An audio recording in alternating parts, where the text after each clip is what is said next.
A lot of people try and say that, how do you trade and you create content, right? How do you Hmm. find the time to do all these Oh things? my God, it is not that hard. Mhm. So many people are like, there's no way if you were actually successful in trading that you would be posting about it or taking the time to make content.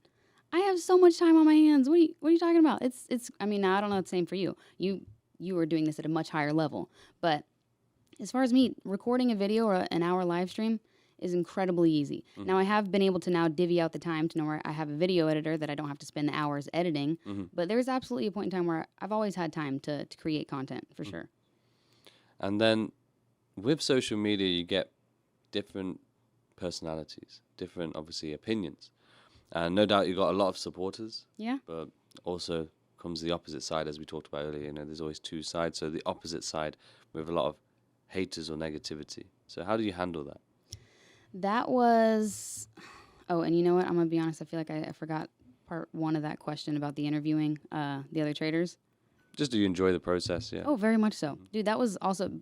It did play a really big role, so I do want to touch on that a little bit. Mhm. It was the coolest experience. So that was the first time I'd actually been introduced to other traders. Because before I had a very small bubble. I had my uncle, Mhm. and like maybe I could talk to my sister a little bit about trading, and like my aunt sure a little bit too.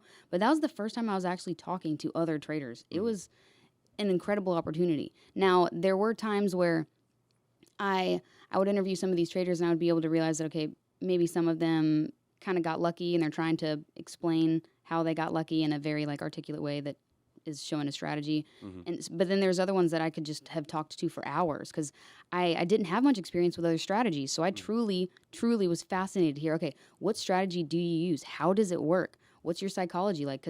And it made it very easy to do, high quality interviews because I was truly fascinated by each one of these traders. Mhm. So that was an incredible start to like getting to know other traders and other strategies. Mhm. And this will be a great segue to the next question is I I didn't have much experience with other strategies or even like crypto or options or Forex for that matter. I did get to trade Forex for maybe a very short amount of time. Mhm. And that was me experimenting between like a 3 to 6 month period before I made the transition to futures. But I didn't have experience with other strategies. So to hear what other people use and to find out that there's like hundreds, if not thousands, of strategies that you can use to Mhm. trade. And when I did finally make it public, what strategy that I use, I had no idea that I was even supposed to be insecure or that it was a vulnerable thing. I had no idea. So I immediately was like, "Hey guys, okay, cool. I'm Tori. I use a trend line trading and support and resistance strategy." Mhm. I got so much pushback. I didn't even know that was going to happen. I had no idea that was even a thing. Mm. So I had got pushback on there's no way you can be profitable and just use trend lines. There's no way you know what you're talking about if you just use trend lines. I'm like, whoa. So I had to take a huge step back. So that was like me diving headfirst into the community and then like taking an immediate like step back. I was like, oh my God, first of all, that hurt. Ow. Mm. Now I'm insecure about my strategy. I'm like, oh my God, is everyone right? So there was this crazy cycle that I had to go through of like being insecure and not confident in my strategy and second guessing my trading, then to like taking a step back and be like, okay, wait, these people on the internet are not real. Mhm. Half of them aren't even profitable or even trade much for that matter, or even are genuine people. They're just trolls, whatever it may be. I had to take a step back and realize, okay, I've been doing this for a very long time, Mhm. very long time. I need to come back, bring that confidence back, Mhm. and so it was a crazy cycle. It was tough, and I had no idea that that was something that I could be or should be insecure about or vulnerable about. And then I finally came back full circle. I'm like, okay, yes, confidence is here. Yes, I do trade a trend line trading support and resistance strategy, and I am profitable. So Mhm. it was quite a cycle. So when you hear people say, like in comments, for example, like, "Oh, you're just a content creator and you don't trade," what is your sort of thought process when you see this? And you are trading and you are making the content around trading too, and the people try and associate you making the content and associate that with you not trading.